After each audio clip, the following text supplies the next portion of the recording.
Merry Christmas again, everyone. Welcome to my home office as we are on this journey to answer the question, why Christmas? We're in the midst of a war between Israel and Hamas right now. In fact, you might say that the whole idea of anti-Semitism seems to be on the rise.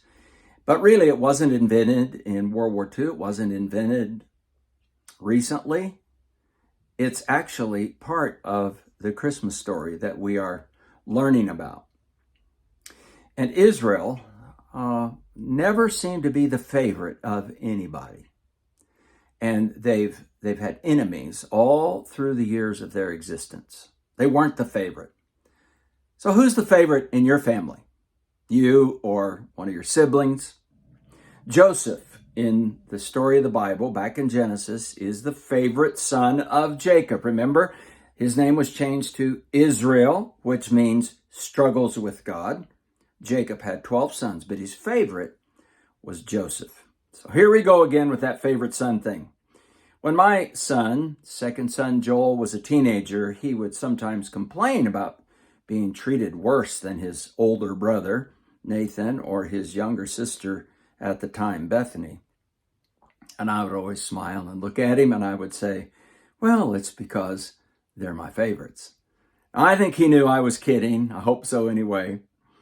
But Joseph was Jacob's favorite, which led to his brothers hating him, selling him to a caravan who took him down to Egypt, just south of Israel. And over the next 13 to 15 years, Joseph goes through many ups and downs in life, and he ultimately rises from being imprisoned to being second in command only to Pharaoh, king of Egypt. Why? Why did that happen? Well, because God gives him the gift of interpreting dreams, which led to Joseph saving that nation, the nation of Egypt, from a 7-year famine, as well as all the nations around them, and that included Joseph's family back up there in Israel. So why is this part of the Christmas story, Gary? Well, you'll notice that throughout the Bible narrative, this nation of people is periodically in danger of being snuffed out. And we call that anti-Semitism. The Jewish nation was often hated by their enemies. And this famine threatened to wipe out this small Jewish nation of 70 people at that time. So Jacob and his brothers end up traveling to Egypt. They're surprised to see Joseph still alive. They have a grand reunion, and they end up moving all the family down there to Egypt until the famine is past. And Joseph becomes a deliverer, a Messiah of sorts. Why?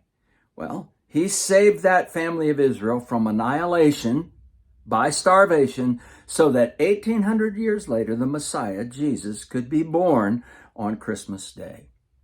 And that, friends, is another part of what Christmas is all about. I'll see you tomorrow.